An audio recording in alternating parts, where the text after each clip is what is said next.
राग द्वेष के विजेता, मोक्ष मार्ग के प्रतिपादक चरम तीर्थंकर श्रमण भगवान महावीर स्वामी के चरणों में कोटि कोटि वंदन करते हुए एक भवावतारी, चर्चा चक्रवर्ती, भीष्म प्रतिज्ञाधारी, अखंड बाल ब्रह्मचारी, आचार्य सम्राट पूज्य श्री जयमल जी महाराज साहब के चरणों में कोटि कोटि वंदन। जय गच्छाधिपति, व्याख्यान वाचस्पति, उग्र विहारी, वचन सिद्ध साधक, 12वें पटधर, आचार्य प्रभु श्री पार्श्वचंद्र जी महाराज साहब, मेरे अनंत आस्था के आयाम मम जीवन उद्धारक परम पूज्य गुरुदेव डॉक्टर श्री पदम चंद्र जी महाराज साहब के चरणों में कोटि कोटि वंदन करते हुए सभी गुरु भगवंतों के चरणों में वंदन करते हैं। गुरुदेव की आज्ञा से आत्मबंधु, प्रवचन श्रृंखला प्रारंभ करने से पहले 2 मिनट के लिए अपने आंखों को बंद कर लीजिए। सांसारिक सभी कार्यों से निवृत्त, आंखें बंद, श्वासोश्वास पर अपना ध्यान केंद्रित, अपने आप को जिनवाणी श्रवण के लिए तैयार कर रहे हैं। लंबी गहरी श्वास अंदर और लंबी गहरी श्वास बाहर, श्वासोश्वास पर अपना ध्यान केंद्रित कीजिए।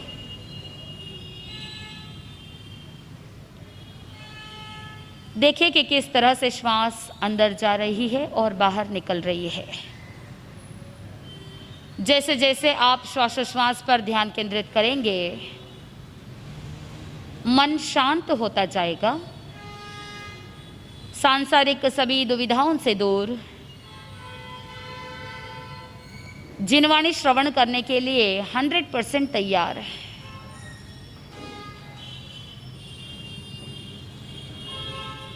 अपने आप से कहिए, मैं जिनवाणी श्रवण करने के लिए संपूर्ण रूप से तैयार हूं।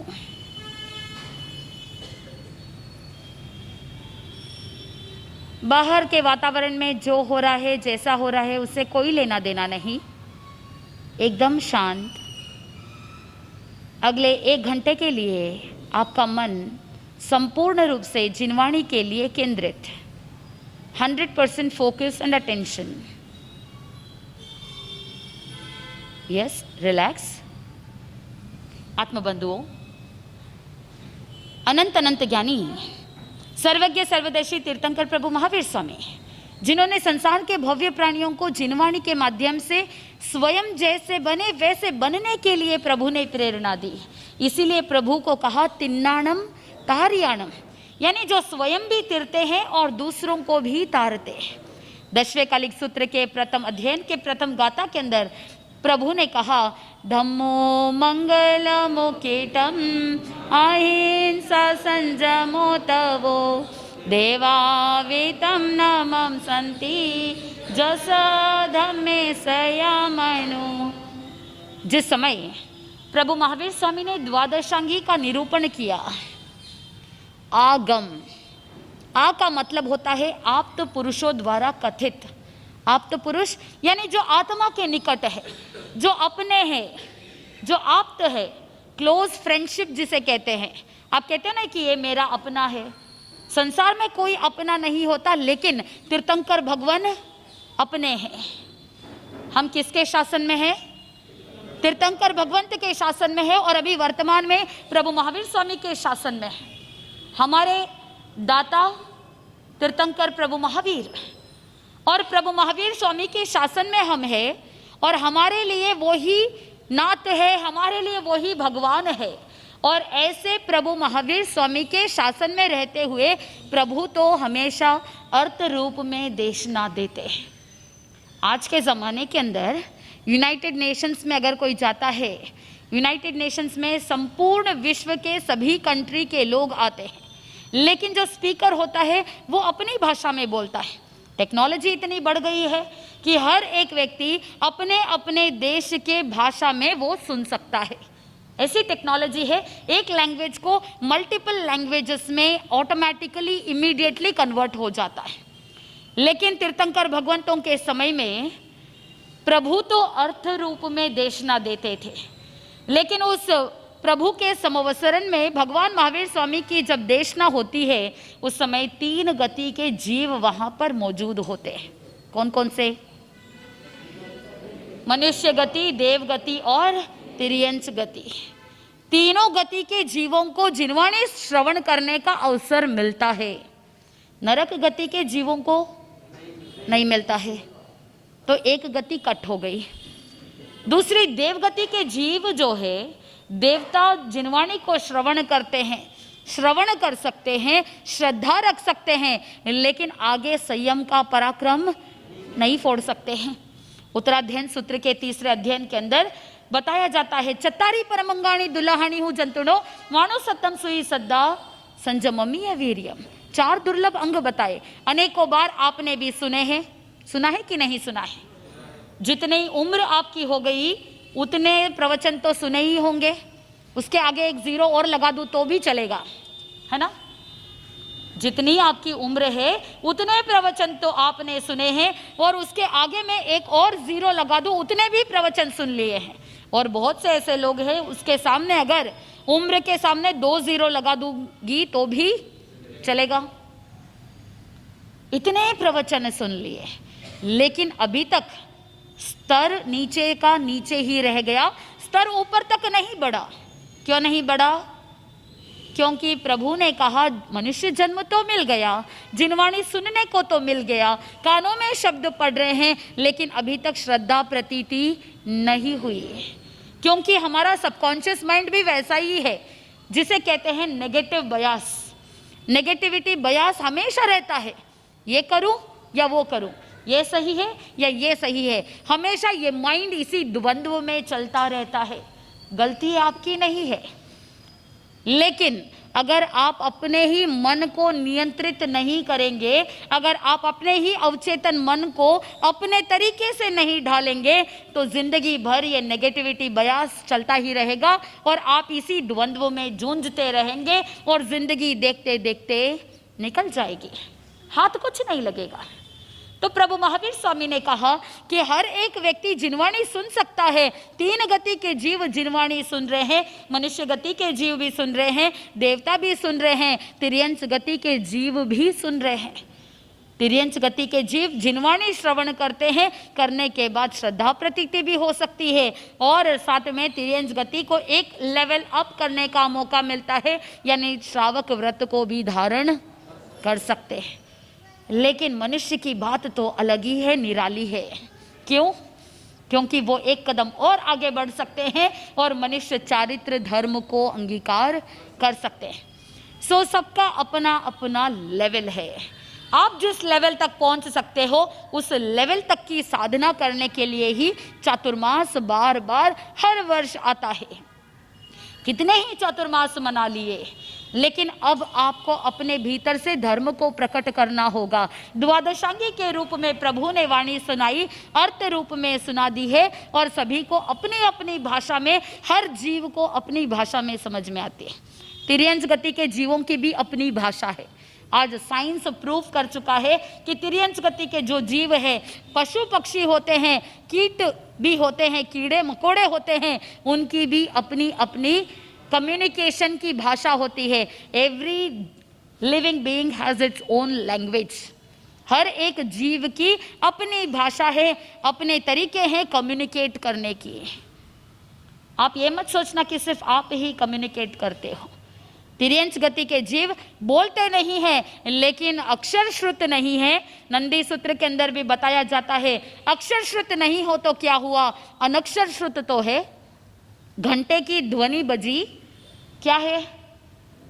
आवाज है, श्रुत है, श्रवण कर रहे हैं। अनक्षर श्रुत यानी अक्षर नहीं है, अल्फाबेट्स नहीं है, तो अल्फाबेट के बिना भी लैंग्वेज हो सकती है। प्रभु महावीर स्वामी कह रहे हैं हर एक जीव अपने अपने तरीके से वो वाणी को श्रवण कर लेते हैं, और जिसका जितना लेवल है उसको वैसे अप्लाई कर लेते हैं, उसके अनुरूप आगे बढ़ जाते हैं। देवता भी तरसते हैं, मन में सोचते हैं। 3 ठाणांग सूत्र के तीसरे ठाणे के अंदर बताया जाता है कि देवता 3 कारणों से पश्चाताप करते हैं। पहले प्रकार का पश्चाताप ये होता है, देवता सोचते हैं कि मुझे भी मनुष्य जन्म मिला था, मुझे भी, मेरी भी इंद्रियां बहुत अच्छी थी, मेरे अंदर वो शक्ति थी कि मैं जिनवाणी श्रवण करके पुरुषार्थ कर सकूं, संयम अंगीकार कर सकूं, लेकिन फिर भी मैंने कुछ भी नहीं किया, इसीलिए मैं यहाँ पर ऐसे ही रह रहा हूं। मैं संयम लेना चाहता हूं, लेकिन फिर भी अब देवता के इस अवस्था में नहीं ले सकता। वो पश्चाताप करते हैं देवता। दूसरे प्रकार का पश्चाताप ये होता है कि मुझे प्रभु की वाणी सुनने का अवसर मिला, मैं प्रभु की देशना सुनने के लिए भी गया, लेकिन फिर भी मैं एक्शन नहीं ले पाया। I was not a action taker. मैंने कोई एक्शन नहीं लिया, मैंने अपने जिंदगी में कुछ त्याग नहीं किया, मैंने प्रत्याख्यान नहीं किए, इसीलिए मैंने मनुष्य जन्म को वेस्ट कर दिया। वो बार बार पश्चाताप करते हैं कि मुझे मनुष्य जन्म भी मिला, जिनवानी सुनने को भी मिला, श्रद्धा भी मिली, परिपूर्ण इंद्रिया मिली, शरीर मिला। दुख विपाक सूत्र के अंदर मृगालोड़ा का वर्णन आता है, केवल एक मांस का लोथड़ा है और वो न तो सुन सकता है ना कुछ कर सकता है, परिपूर्ण इंद्रिया भी नहीं है, मनुष्य है लेकिन फिर भी ऐसा शरीर कि केवल एक ओपनिंग है, उसी ओपनिंग से आहार जाता है और उसी ओपनिंग से वमन भी हो जाता है। यानी इस मनुष्य को भोजन करने के लिए अलग छिद्र है और जो वेस्ट है बॉडी का, उस वेस्ट को निकालने के लिए भी अलग छिद्र है, लेकिन उस मृगालोड़ा को ऐसा कोई भी नहीं है। भयंकर दुर्गंध आती है शरीर में और ज्ञानी जन कहते हैं जिसका पुण्य प्रबल नहीं, जिसके पाप कर्म उदय के अंदर आए हैं, तो शरीर में से भयंकर दुर्गंध निकलती है कि वो बाजू में कोई व्यक्ति रहे तो भी सहन नहीं होता। आत्मबंधुओं, एक बार मृगालोड़ा की माता और पिता दो ही जानते हैं कि ऐसा एक पुत्र जन्मा है, क्योंकि वो सरल स्वभावी थे, प्राणी मात्र के प्रति अनुकंपा की भावना रखने वाले, उनको उस जीव को मारना नहीं था, इसलिए उन्होंने क्या किया, अपने बेसमेंट में तलघर में उसे रख दिया, क्योंकि शरीर से भयंकर दुर्गंध निकलती है। किसी को कानो कान खबर नहीं कि ऐसा भी कोई जीव है। लेकिन आप सबको पता है, आ यानी आप तो पुरुषों द्वारा कथित और ग का मतलब होता है गणधरों द्वारा गुंथित, यानी जो अर्थ रूप में प्रभु देशना फरमाते हैं, गणधर उसे सूत्र रूप में गूंथ देते हैं। इतना लंबा चौड़ा तो पूरी धर्म कथा लिख नहीं सकते, इसीलिए क्या कर देते हैं, उसे रिवाइज करना है, प्रभु की वाणी का रिवीजन करना है, स्वाध्याय करना है, पुनरावर्तन करना है। तो शॉर्टकट क्या हो सकता है, इसीलिए शब्दों के अंदर उन्होंने सूत्र रूप में पिरो दिया, यानी उसे ब्रीफ कर दिया। प्रभु ने जो डिस्क्राइब किया उसे गणधरों ने ब्रीफ में, शॉर्ट में, सूत्र रूप में दे दिया, ताकि वो ज्ञान अंदर बार बार पुनरावर्तन हो सके, बार बार उसका स्वाध्याय हो सके। गौतम गणधर जिस समय नगर के अंदर आहार की भिक्षाचर्या के लिए गवेषणा कर रहे थे, तब उन्हें अपने ही ज्ञान से पता चला और यहाँ कोई मृगालोड़ा करके है। भगवान ने देखा ऐसा कौन सा जीव है जिसके इतने तीव्र पाप कर्म उदय के अंदर है, मैं देखना चाहता हूँ। और जिस समय महल के अंदर गए और रानी ने आहार बेराया, तो उस समय गौतम स्वामी ने पूछ लिया कि यहाँ पर मैंने सुना है, मैं जानता हूँ कि यहाँ कोई ऐसे मृगालोड़ा की तरह है, प्रभु से मैंने ये बात सुनी थी, क्या मैं उसे देख सकता हूँ? तो उस समय रानी अचंभित हो गई, ये बात किसी को पता नहीं, इनको कैसे पता? उस समय वो गणधर गौतम कहते हैं कि मैंने प्रभु से ये बात सुनी थी, मैं देखना चाहता। उस समय रानी ने तो अपने नाक के ऊपर वस्त्र रख लिया, कपड़ा रख लिया और गौतम स्वामी को भी कह दिया कि आप भी क्या करो, अपने नाक को ढक लो, क्योंकि आप जैसे ही बेसमेंट की तरफ जाएंगे भयंकर दुर्गंध आएगी, आप अपना नाक ढक लो। लेकिन आप जानते हैं जो मन पर्यवज्ञानी है, 14 पूर्वों के ज्ञाता गणधर गौतम, उनको इंद्रियों से कोई लेना देना नहीं, ना राग है ना द्वेष है, विषयों पर कोई आसक्ति नहीं, और जिस जीव को विषयों पर आसक्ति नहीं उनको कोई फर्क नहीं पड़ता सुगंध है या दुर्गंध है। गौतम स्वामी ने मन में यही चिंतन किया कि मैं अपने विषयों पर क्या करूँगा, मेरे इंद्रियों पर मेरा पूरा कंट्रोल है, मुझे किसी इंद्रियों के वशीभूत होकर के तकलीफ उठाने की जरूरत नहीं। वही आप होते तो क्या करते? छी थू करते, नाक ढक लेते, डबल मास्क पहन लेते। कोविड के टाइम में मास्क पहनना सीख लिया, बच्चे मुंहपत्ती पहने या नहीं पहने, कोविड के टाइम में नाक और मुंह ढकना सीख लिया। वैसे मुंह पट्टी पहनने के लिए कहे, धर्म स्थान में आते हैं, मुंह ढकना चाहिए, खुले मुंह नहीं बोलना चाहिए, उस समय थोड़े से किंतु परंतु हो जाते हैं। और बहुत से ऐसे लोग हैं जो कहते हैं हमको श्वास नहीं आते। लेकिन वही कोविड के टाइम में अगर कह दिया जाता है, फ्लू अगर फैल जाता है तो कहते हैं कि अगर नहीं ढका तो इन्फेक्शन फैल सकता है और मरने वाले भी हो सकते हैं। मरते क्या ना करते, तो उस समय आप क्या करोगे? क्या करोगे? उस समय पहनेंगे, क्योंकि हर एक जीव को अपने प्राण बहुत प्यारे हैं।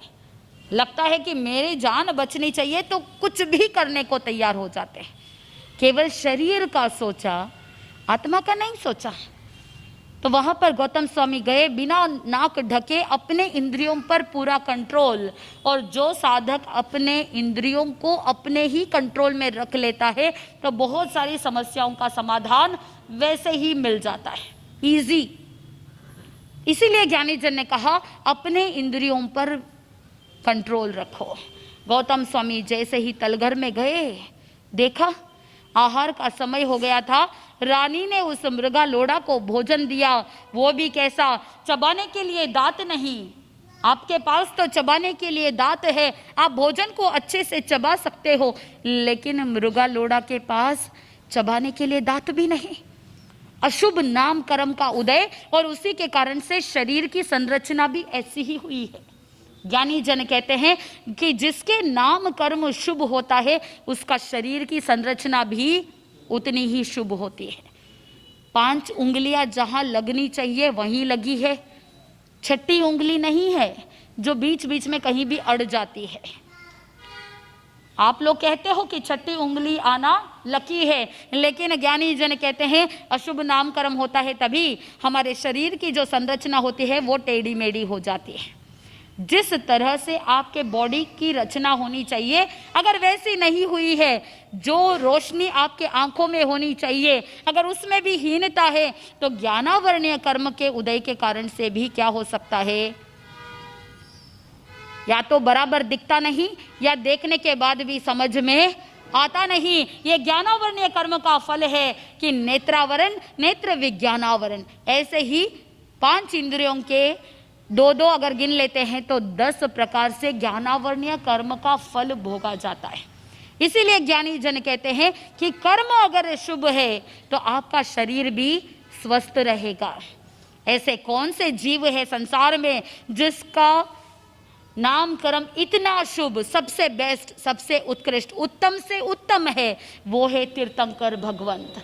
समस्त संसार में, समस्त लोक में जितने भी शुभ पुद्गल होते हैं, सबसे श्रेष्ठ पुद्गल है। उन श्रेष्ठ पुद्गलों को ग्रहण करके उनके शरीर का निर्माण होता है और उसी का नाम है पर्याप्ति। पर्याप्ति कितनी है? 6। बोलिए। आहार पर्याप्ति, शरीर पर्याप्ति, इंद्रिय पर्याप्ति, श्वासोश्वास पर्याप्ति, भाषा पर्याप्ति और मन पर्याप्ति।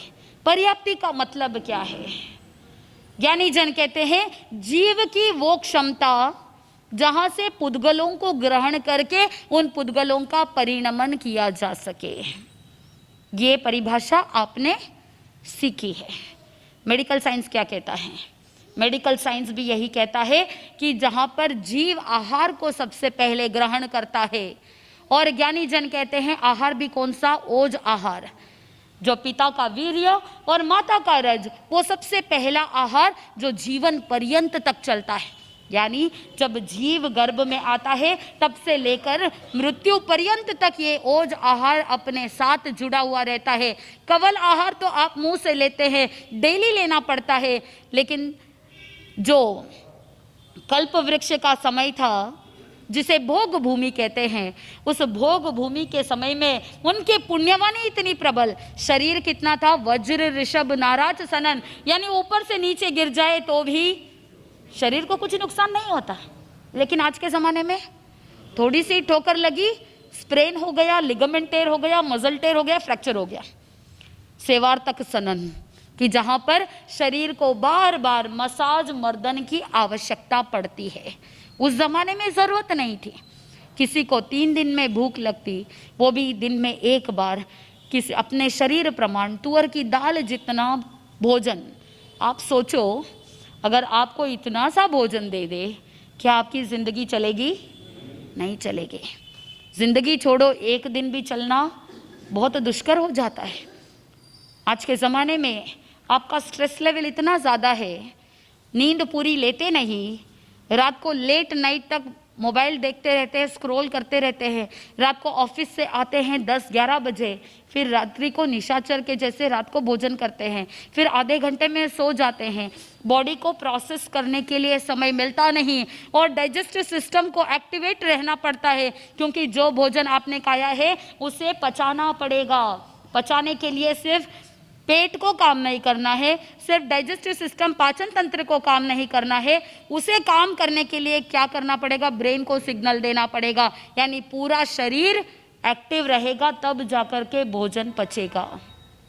जब आपका ब्रेन, आपका हार्ट, आपका पूरा शरीर एक्टिव रहेगा, मेटाबॉलिज्म अगर स्ट्रांग है, उस समय आपको नींद आएगी क्या? थोड़ा सा चिंतन कीजिए। आयुर्वेद साइंस के अंदर भी कहा जाता है भोजन और निद्रा के बीच में कम से कम 2 से 3 घंटे का गैप होना चाहिए। आप क्या कर रहे हैं? धर्म की बात तो छोड़ो, मेडिकल साइंस जो कह रहा है, डॉक्टर्स जो कह रहे हैं, उसका भी अगर पालन किया जाए तब भी आपका शरीर स्वस्थ हो सकता है। कहा जाता है शरीर माध्यम खलु धर्म साधनम, यानी शरीर एक साधन है, एक माध्यम है, जिसके माध्यम से आप क्या कर सकते हो? धर्म साधना कर सकते हैं। लेकिन अगर ये साधन, ये भाजन ही अच्छा नहीं है, अगर किसी को स्टील के बर्तन में सुबह दूध लेना है, दूध वाला आया है और उस बर्तन में अगर पिछली रात्रि के समय में या पिछले दिन अगर आपने नींबू का रस निचो करके रखा था, नींबू का सत्व है, खटाई है, और अगर आपने बर्तन को सही रूप से क्लीन नहीं किया और सुबह अगर उसी में दूध ले लिया तो क्या होगा? दूध फट जाएगा। क्यों? बर्तन शुद्ध नहीं है। और अगर बर्तन की शुद्धि नहीं है, पात्र अगर शुद्ध नहीं है, तो दूध फट जाएगा, क्योंकि उसका पदार्थ भी शुद्ध नहीं रह पाता। तो चिंतन कीजिए कि ये शरीर भी क्या है? एक भाजन है, एक बर्तन है, और इसी बर्तन के अंदर वो पदार्थ रह रहा है। पदार्थ कौन सा? नव तत्व को भी पदार्थ कहा। सही है ना? पदार्थ किसे कहा? नव तत्व को भी पदार्थ कहा।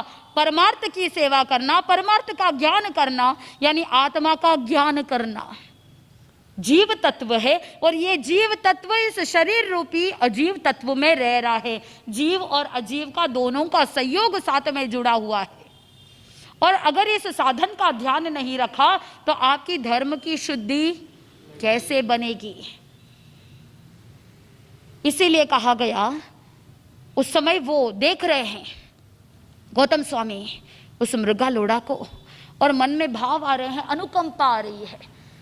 कैसे जीव ने पाप कर्म किए जिसकी वजह से भयंकर दुर्गंध, भयंकर वेदना, और वो माता, आहार का समय हुआ, दोपहर का समय था, आहार के समय के कारण से उसने भोजन दिया, और जैसे ही भोजन दिया, डाइजेस्टिव सिस्टम अच्छा नहीं है, खाते से ही सारा वापस वमन हो गया।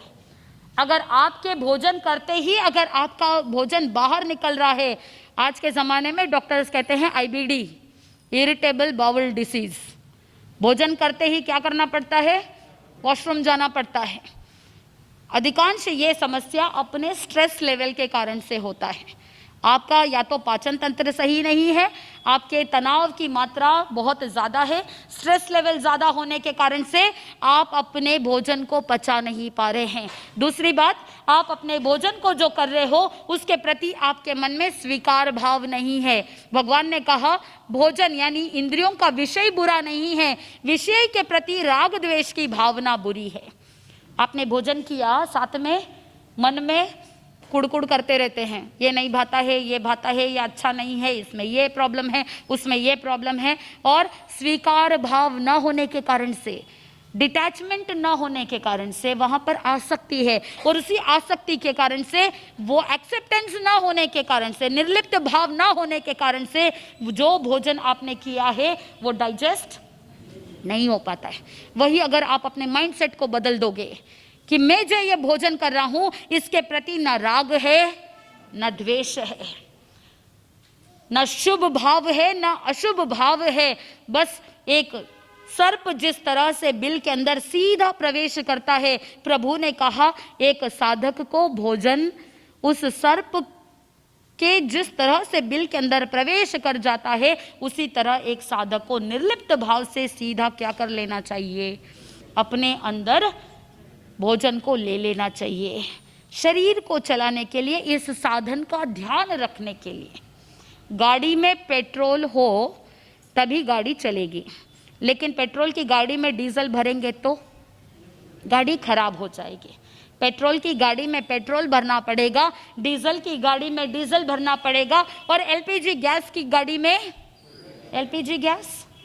ठीक वैसे ही हमारे शरीर को जो औचित्य है, शरीर की जो तासीर है, उसके अनुसार अगर चलेंगे तभी शरीर भी स्वस्थ रहेगा। शरीर स्वस्थ रहेगा तो मन भी स्वस्थ रहेगा, मन स्वस्थ रहेगा तो धर्म में मन लगेगा। नहीं तो आप यहाँ पर बैठे तो हैं, जिनवाणी सुन तो रहे हैं, यहाँ तक आ रहे हैं, लेकिन अंदर तक जा ही नहीं रहे हैं, क्योंकि मन के अंदर विचारों की श्रृंखला चल रही है, विचारों का जंजाल चल रहा है। यहाँ से टास्क कंप्लीट करना है, यानी कुछ लोगों को प्रवचन सुनना भी क्या लगता है, एक टास्क लगता है।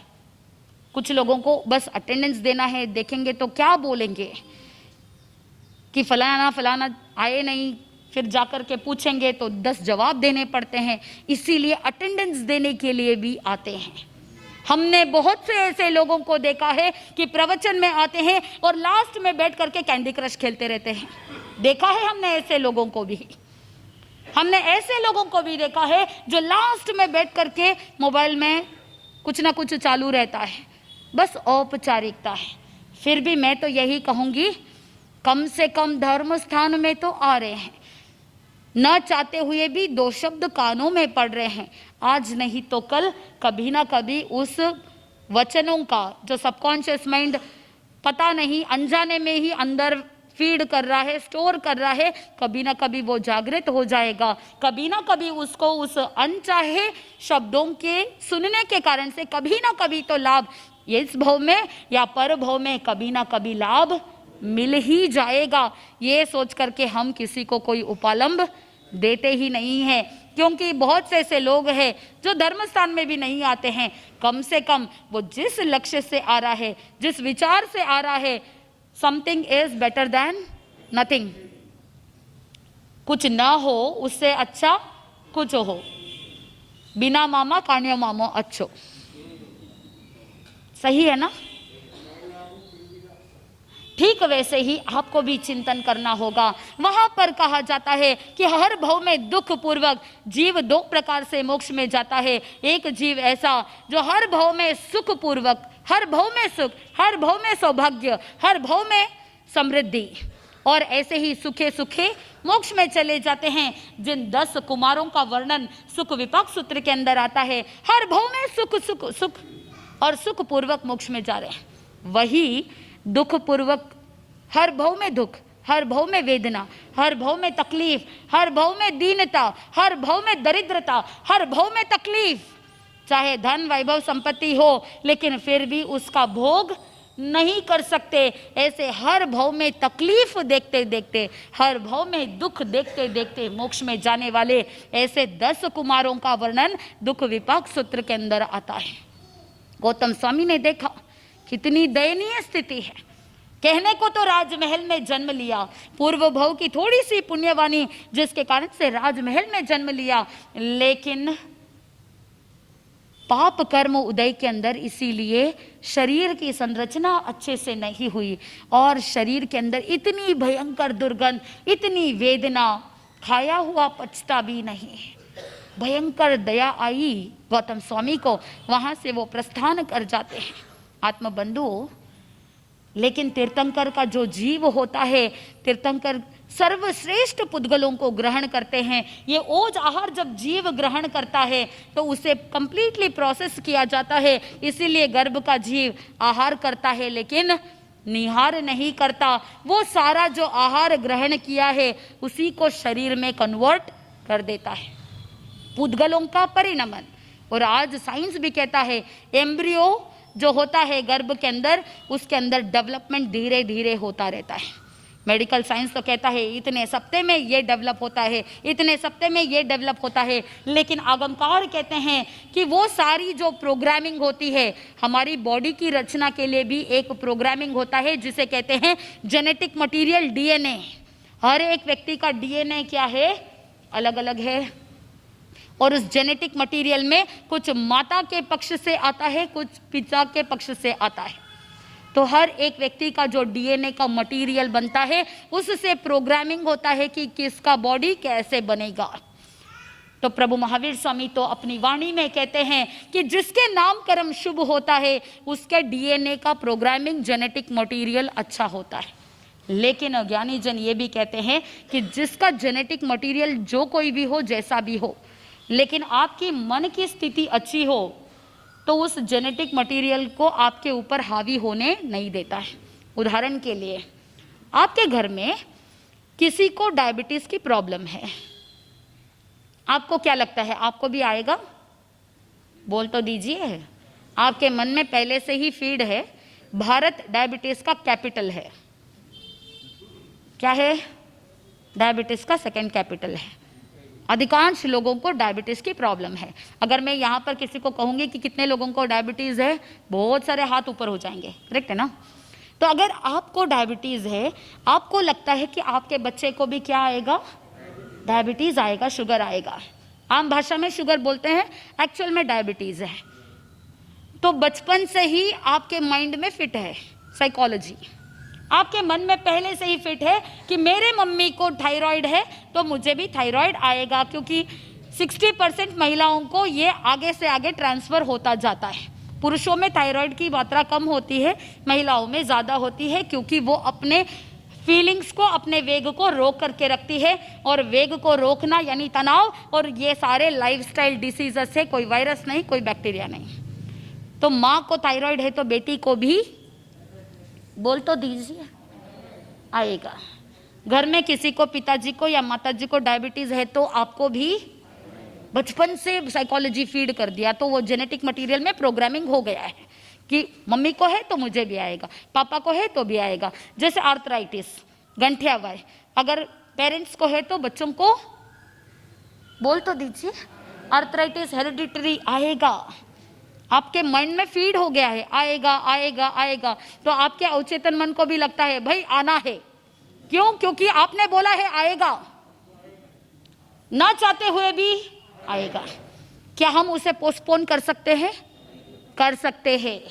अगर आपने माइंड में सेट कर लिया कि मुझे इसको पोस्टपोन करना है, माता पिता को है तो है, उनके कर्म, उनके असाता वेदनीय, लेकिन मुझे अपने आप को इतना पॉजिटिव बनाना है, अपने सबकॉन्शियस माइंड की प्रोग्रामिंग को, सॉफ्टवेयर को इतना अच्छा रखना है कि मैं इसे आगे से आगे क्या करूं? पोस्टपोन करूं। हम कब तक पोस्टपोन कर सकते हैं? कब तक? लाइफ टाइम तक पोस्टपोन कर सकते हैं, यानी मरते दम तक हम उस बीमारी को धकेल सकते हैं आगे। अभी नहीं, बाद में, बाद में, बाद में, जिंदगी भर हम पोस्टपोन कर सकते हैं अगर मन की स्थिति पॉजिटिव रही तो। इसीलिए ज्ञानी जन कहते हैं आ यानी आप तो पुरुषों द्वारा कथित, ग यानी गणधरों द्वारा गुंथित, और म का मतलब होता है मुनियों द्वारा मंथित।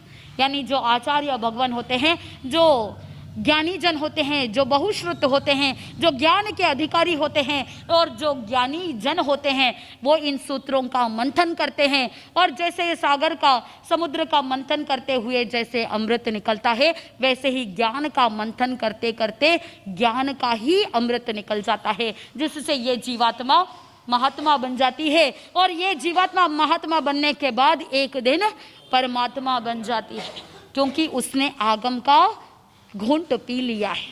इसीलिए कहते हैं धम्मो मंगलम मुख्यतम अहिंसा संयमो तो वो देवावितम नमम संति जसा धम्मे सयामणो। यानी धर्म एक उत्कृष्ट मंगल है। और वो धर्म कौन सा? स्थानकवासी, तेरापंथी, मंदिर मार्गी, कौन सा धर्म? जैन, नॉन जैन, हिंदू, मुस्लिम, कौन सा धर्म? ज्ञानी जन ने कहा, प्रभु महावीर स्वामी ने कहा, अहिंसा, संयम और तप रूपी धर्म। ये सारी जितने भी लेबलिंग है, हम जिंदगी भर लेबल करते रहेंगे कि आप ऐसे हो, आप ऐसे हो। बचपन से लेकर के आपने सबको क्या सिखाया? लेबल करना सिखाया। सही है? बच्चे को आप कहोगे बेटा ये है। जब बचपन में बच्चा छोटा होता है उस समय आपने उसको एप्पल बता करके कहा, ये जो लाल रंग का इस शेप में जो दिखता है उसे क्या कहते हैं? एप्पल। लेबल करना किसने सिखाया? हमने। बचपन से हम लेबल करते आए हैं, ये अच्छा है ये बुरा है। बेटा ऐसे नहीं बैठते हैं, पाँव पे पाँव रख करके नहीं बैठते हैं। ये कंडीशनिंग, ये बिहेवियर, ये मैनरिज्म्स कौन सिखाते हैं? हम ही सिखाते हैं। अच्छा और बुरा लेबल करना कौन सिखाते हैं? हम सिखाते हैं। चिंतन करो कि आपने कितनी सारी नेगेटिव चीजें आपने अपने बच्चों को ट्रांसफर की है। स्वयं चिंतन कीजिए, नो स्पून फीडिंग। कितनी बार आपको भी, आप जब छोटे थे उस समय आपको भी कितने सारे ऐसे नेगेटिव लेबलिंग करवाया गया। ये काला रंग अच्छा नहीं होता, तो अगर किसी का स्किन काला हो तो क्या करे? उठा के फेंक दे। ये लेबल करते करते जीव हीन भावना में चला जाता है और यही हीन भावना स्वयं को दुख का कारण बना देती है। धर्म ये नहीं कहता। धर्म कहता है कि जहां पर अहिंसा है, जहां पर संयम है और जहां पर तप है, तप का मतलब केवल भूखे मरना नहीं है। भगवान ने कहा, तत्वार सूत्र के अंदर भी कहा है, इच्छा निरोधो तपः, यानी इच्छाओं का निरोध करना ही तप है। जब आपने अपने आप को अहिंसा की ओर डेवलप कर दिया कि मैं प्राणी मात्र के प्रति अनुकंपा भाव रखूं, मुझे अपने आप को मंगलमय बनाना है, क्योंकि जब तक भीतर से मंगलमय बनाने की भावना नहीं आती तब तक कुछ भी मंगल होता नहीं। आप चाहते हो कि आपके जीवन में मंगल ही मंगल हो, इसीलिए आप जब भी कभी बाहर जाते हो आप चाहते हो कि आपको सुख मिले, आपको सौभाग्य मिले, समृद्धि मिले। इसी लक्ष्य से, केवल बाह्य लक्ष्य से, लौकिक लक्ष्य से आप गुरु भगवंतों के पास जाते हो और कह देते हो कि मुझे मंगल पाठ श्रवण करा दो। क्यों सुनना है? मंगल हो। केवल बाहरी सुख समृद्धि के लिए आप चाहते हो, लेकिन बहुत बार आपकी अगर माइंड में नेगेटिविटी रहेगी और आपने मंगलमय होने की भावना से नहीं सुना तो कितने ही मंगलिक सुन लो, कुछ मंगल होने वाला नहीं है। अगर अपने आप को मंगल बनाना है, मंगलमय भावना के साथ अगर मंगल पाठ श्रवण करेंगे, मन में अहो भाव रखेंगे कि देखो उन्होंने अपने जीवन को मंगलमय बना दिया, मुझे भी अपने जीवन को मंगलमय बनाना है। अपने भीतर की सारी नेगेटिविटी को दूर करना है, अपने भीतर रहे हुए सारे अहम भाव, ममत्व भाव, क्रोध, मान, माया, लोभ आदि को मुझे दूर करना है। जब तक ये सारी चीजें गलेगी नहीं, जब तक ये सारी नेगेटिविटी हटेगी नहीं, तब तक अंदर से मंगल हो नहीं सकता। कहा जाता है मम विघ्नम गलयति इति मंगलम, यानी जो विघ्नों का नाश करता है वो मंगल, जो भव भ्रमण को नाश कर दे वो मंगल, जो भीतर से अहम भाव का त्याग करा दे, जो भीतर से नकारात्मकता का त्याग करा दे, नष्ट करा दे, वो क्या है? मंगल। और आज प्रवचन की श्रृंखला प्रारंभ हो रही है किससे? मंगल। और सबसे श्रेष्ठ मंगल पढ़मम हवई मंगलम, कौन सा? नवकार मंत्र, नमस्कार महामंत्र, यही सर्वश्रेष्ठ मंगल है। ज्ञानी जन कहते हैं कि मंगल दो प्रकार के हैं, लौकिक मंगल और लोकोत्तर मंगल। जो बाह्य सुख समृद्धि सौभाग्य के लिए दौड़ लगाते हैं और वहां पर उसे कहते हैं लौकिक मंगल, क्योंकि आप चाहते हो कि लौकिक कामनाएं हैं कि मेरा काम सफल हो जाए, मुझे सक्सेस मिले, मेरी डील क्रैक जल्दी हो जाए। करोड़ों की डील करने के लिए जाते हैं और अगर अमंगल हो जाए तो, अगर बिल्ली रास्ता काट दे तो बोल तो दीजिए अमंगल। आप बाहर गांव जा रहे हैं, कहीं कुछ अच्छे काम के लिए बाहर जा रहे हैं और अगर किसी ने छींक मार दी तो अमंगल। ये लौकिक कामनाएं हैं। और मंगल क्या होता है? बाहरी मंगल। अगर आप कहीं एग्जाम देने के लिए जाते हैं तो आप कहोगे, बड़े बुजुर्ग हैं तो वो कहेंगे कि गुड़ की डली खा करके जाना, दही शक्कर खा करके जाना, और अक्षत जो होते हैं चावल के, वो भी क्या कहा जाता है? मंगल। तो ये सारे के सारे द्रव्य मंगल है, लेकिन सच्चा मंगल नहीं है, क्योंकि जो अच्छा मंगल, सच्चा मंगल होता है, वो कभी भी अमंगल में कन्वर्ट नहीं होता। अगर किसी को साइनस की प्रॉब्लम है और उसे अगर दही खिलाओगे तो क्या होगा?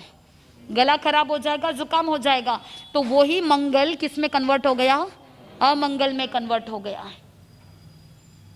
अगर किसी को आप अक्षत डालते हो शादी ब्याह के अंदर या गृह प्रवेश के समय में अक्षत का उपयोग किया जाता है, सोचते हो कि ये मंगल है, लेकिन वही अक्षत के दाने किसी के आंखों में गिर जाए, अमंगल में कन्वर्ट हो जाएगा।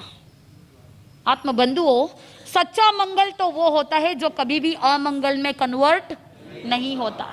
ये सारे लौकिक कामनाएं हैं, लौकिक मंगल है जो केवल टेम्पररी है, लेकिन सच्चा मंगल लोकोत्तर मंगल है, जिसे कहते हैं अरिहंत सिद्ध साधु और केवली प्ररूपित दयामय धर्म। यही चार मंगल है, क्योंकि यही उत्तम है। जो उत्तम होता है, जो श्रेष्ठ होता है, जो सर्वश्रेष्ठ होता है, जो बेस्ट होता है, वही मंगल है। बाकी कोई भी मंगल नहीं है, क्योंकि वो अमंगल में कन्वर्ट हो जाता है।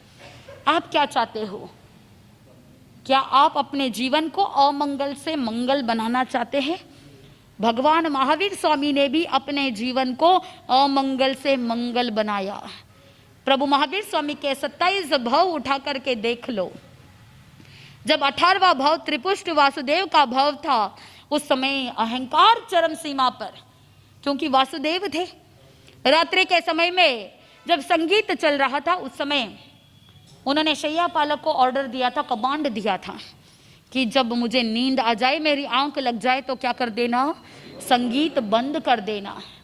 लेकिन क्योंकि इंद्रियों के अंदर, उसके विषयों के अंदर वो आसक्त था, शैया पालक को पता ही नहीं चला कि कब राजा को आंख लग गई है। सुबह प्रातःकाल जब त्रिपुष्ट वासुदेव की आंख खुली तो देखा कि संगीत अभी भी चल रहा है। पूछा कि संगीत बंद नहीं किया क्या? उस समय त्रिपुष्ट वासुदेव को बताया गया कि संगीत तो रात भर चलता रहा, आपको तो आंख लग गई। उस समय वासुदेव को भयंकर आया क्रोध, और उसी क्रोध के कारण से सब कुछ अमंगल हो गया। कैसा अमंगल? कि वहां पर शैया पालक के कानों के अंदर गरम गरम सीसा डालवाया गया, मरणांतिक कष्ट उत्पन्न हुआ और उस शैया पालक की मृत्यु हो गई। और उसी के कारण से पाप तो हुआ, जीव की हत्या हुई, शैया पालक की जान चली गई। और जान तो चली गई, लेकिन साथ में त्रिपुष्ट वासुदेव बड़े प्रशंसा कर रहे हैं, अपने आप को बहुत धन्य मान रहे हैं कि देखो, मैं वासुदेव, मेरी आज्ञा का उल्लंघन किया जाए तो यही दंड मिलेगा।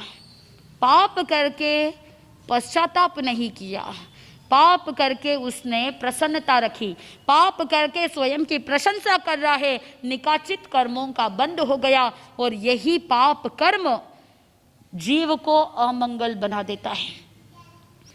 उस त्रिपुष्ट वासुदेव के भव में जो अमंगल हो गया, हर भव में उन्होंने प्रयास किया, और ऐसे ही आगे श्रेणी में बढ़ते बढ़ते और अपने जीवन को नंदन मुनि के भव में 25वें भव में उन्होंने तीर्थंकर नाम कर्म उपार्जन कर लिया।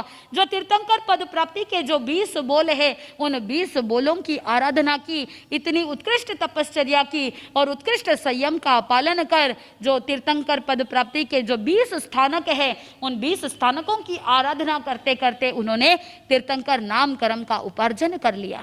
आत्मबंधुओं, हम भी जानेंगे कि तीर्थंकर पद प्राप्ति कैसे होती है, तीर्थंकर के अंदर ऐसी कौन सी विशेषता है, क्या करते हैं जिसके कारण से तीर्थंकर की पद की प्राप्ति हो सके। क्योंकि तीर्थंकर नाम कर्म जो है वो केवल और केवल कुछ ही ऐसे साधक प्राप्त कर सकते हैं, लेकिन हम भी प्रयास कर सकते हैं, हम भी अपने भीतर के अमंगल को मंगल में कन्वर्ट कर सकते हैं। गौतम, इंद्रभूति गौतम ने भी अपने जीवन के अमंगल को मंगल में कन्वर्ट किया। जब इंद्रभूति गौतम जो दिग्गज पंडित थे, जो 11 गणधर आज आप नाम लेते हैं, वो 11 ही दिग्गज पंडित थे। और जब इंद्रभूति गौतम प्रभु महावीर स्वामी के समवसरण में जाते हैं, ये सोच करके, अपने अहंकार भाव को लेकर के जाते हैं कि मुझसे बड़ा सर्वज्ञ कौन है। लेकिन जैसे ही प्रभु के दर्शन किए, ऐसे मंगलकारी तीर्थंकर भगवंतों के दर्शन जब होते हैं, सारे अमंगल अपने आप समाप्त हो जाते हैं। गए, देखा, और इंद्रभूति गौतम सोच रहे हैं शायद ये ब्रह्मा हो सकते हैं। लेकिन ब्रह्मा के अंदर तो वृद्धत्व झलकता है, ब्रह्मा तो बूढ़े हो चले हैं, बाल भी क्या है, सफेद है, लेकिन ये तो, इनका शरीर तो स्वर्णमय है, इनका शरीर तो इतना जवान है, यौवन अवस्था जैसी दिखती है, इसीलिए ये ब्रह्मा हो नहीं सकते। फिर सोचा शायद ये विष्णु हो सकते हैं, लेकिन विष्णु का शरीर का रंग तो श्याम वर्ण है, ये विष्णु भी नहीं हो सकते, क्योंकि प्रभु महावीर स्वामी के शरीर का रंग कौन सा है, स्वर्णमय है।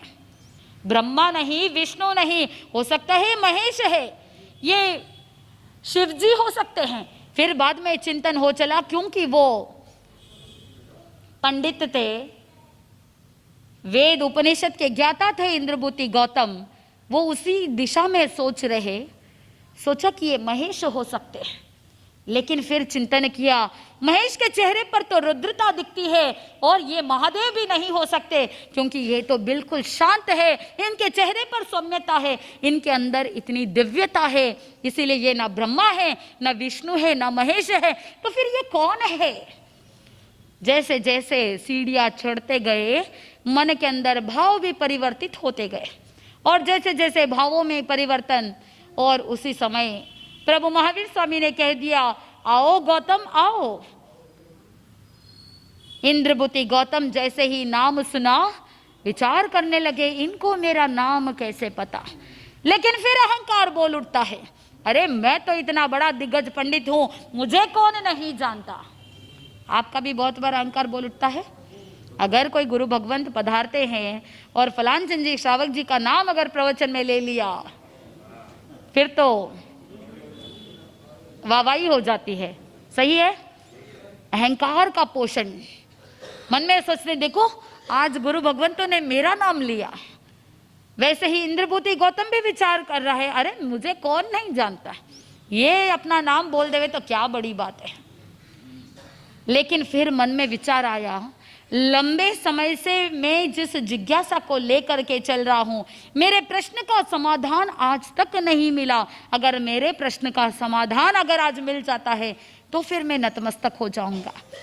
लेकिन भगवान महावीर स्वामी तो सर्वज्ञ सर्वदर्शी थे, घट घट के अंतर्यामी थे, वो सब कुछ जानने वाले थे, त्रिकाल को जानने वाले, भूत भविष्य वर्तमान को जानने वाले ऐसे प्रभु महावीर स्वामी, और उनसे तो कुछ भी छुपा हुआ नहीं। आप सोचो कि पाप कर्म को छिपाने की कोशिश करते हैं, लेकिन ज्ञानी जन कहते हैं पाप छिपाया ना छुपे, छुपे तो मोटा भाग, दाबी दूबी ना रहे रुई लपेटी आग। अगर रुई के अंदर थोड़ी सी आग की चिंगारी रहे तो अग्नि लगने में देर नहीं लगती। वैसे ही अगर आपके भाग्य अच्छे हो, थोड़े समय के लिए पाप भले ही छुप सकता है, लेकिन पाप छुपाने से भी छुपता नहीं है, कभी ना कभी वो उजागर हो ही जाता है। इसीलिए ज्ञानी जन कहते हैं आप किससे छुप रहे हैं, किससे क्या छुपाने की कोशिश करते हैं। तीर्थंकर भगवंतों से कुछ भी छुपा हुआ नहीं है। हम भले ही तीर्थंकर भगवंतों को देख नहीं सकते, हम केवली भगवंतों को अभी हमारी आंखों से देख नहीं सकते, लेकिन तीर्थंकर भगवंत हमें निरंतर देख सकते हैं। उनकी आंखों से, उनकी आत्म नेत्रों से हमारा कुछ भी छुपा हुआ नहीं है। इसीलिए मन में ये चिंतन करना, कभी भी कोई कर्म करो, कभी भी कोई पाप कर्म करो, तो उस समय मन में ये चिंतन करना, मेरी आत्मा तो मुझे देख रही है, आपकी आत्म साक्षी आपको गवाह दे रही है क्या, या भगवान तो देख रहे हैं। तीर्थंकर भगवंतों से कुछ भी छुपा हुआ नहीं है, केवली भगवान तो देख रहे हैं। फिर मैं किससे छुपा रहा हूं, मैं क्या करूंगा यहां से जा करके। मन में जिस समय ये भाव आ जाएंगे, उसके बाद सारे अमंगल समाप्त हो जाएंगे। आत्मबंधुओं, जैसे ही इंद्रभूति गौतम ने ये मन के अंदर विचार किया, मनोवर्गणा के पुद्गलों को कैच करने की ताकत तो तीर्थंकर भगवंतों में होती ही है, क्योंकि दीक्षा लेते ही मन प्रयोग ज्ञान हो जाता है, और जैसे जैसे पुरुषार्थ बढ़ता है वैसे वैसे केवल ज्ञान भी हो जाता है। चार घाती कर्मों को नाश करने वाले ऐसे अरिहंत भगवान और उनकी स्तुति भक्ति करने से तीर्थंकर नाम कर्म भी उपार्जन हो सकता है। तो ज्ञानी जन कहते हैं कि उस समय प्रभु महावीर स्वामी ने उनके जिज्ञासा का समाधान किया, और उस समय इंद्रभूति गौतम भी अपने आप को समर्पित कर देते हैं। और अपने आप को समर्पित तो किया, लेकिन उनके कितने शिष्य थे? कितने? 500 शिष्य थे। अपने शिष्यों के पास जाकर के कहा, मुझे तो मेरे गुरु मिल गए हैं, मैं अपने गुरु के पास जा रहा हूं, आपको जैसे सुख उपजे वैसा तुम आगे करो, मैं किसी को कोई फोर्स नहीं करूंगा। यानी जैन धर्म में पहले से ही कहा गया कि आपकी आत्मा को जो उचित लगे प्रज्ञा बुद्धि से अपने जीवन का यापन करो। उत्तराध्ययन सूत्र के अंदर भी बताया, पणा समीक्षये धम्मम, यानी अपनी प्रज्ञा बुद्धि से, अपनी समीक्षा बुद्धि के साथ अपने धर्म का क्या करो? आचरण करो।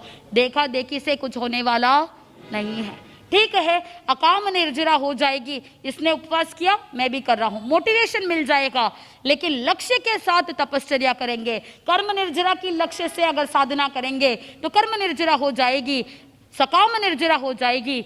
अगर सिर्फ देखा देखी कर रहे हैं तो केवल अकाम निर्जरा हो जाएगी। लेकिन ज्ञानीजन ये भी कहते हैं, मैक्सिमम टाइम हमने अपनी जो आत्मा की जर्नी है उसमें मैक्सिमम हमने अकाम निर्जरा ही की है। अकाम निर्जरा करते करते मनुष्य भाव तक पहुंचे, तो अकाम निर्जरा हो या सकाम निर्जरा, कुछ तो कुछ हो ही रहा है। तो अगर कोई देखा देखी करे तो नेगेटिव सोचना मत कि कोई दान पुण्य एक व्यक्ति कर रहा है, उसे देख करके अगर दूसरा व्यक्ति दान पुण्य कर रहा है तो आप ये मत सोचना देखो देखा देखी कर रहे हैं। नो, देखा देखी भी इस अपेक्षा से अच्छा है, पाप कर्म में देखा देखी अच्छा नहीं है। तो जैसे ही इंद्रभूति गौतम समर्पित हुए तो उन्होंने, शिष्यों ने भी चिंतन किया, जिनको ऐसे उत्कृष्ट गुरु मिले हमको भी क्या करना चाहिए? जो पहले हमारे गुरु थे हमको भी उनका ही अनुसरण करना चाहिए। ऐसे एक नहीं दो नहीं, जो 11 ही दिग्गज पंडित थे उन सभी के शंका का समाधान प्रभु महावीर स्वामी ने किया, और 11 ही क्या बन गए? प्रभु के शिष्य बन गए। और भगवान महावीर स्वामी के शिष्य बनते हुए वही 11 गणधर बने।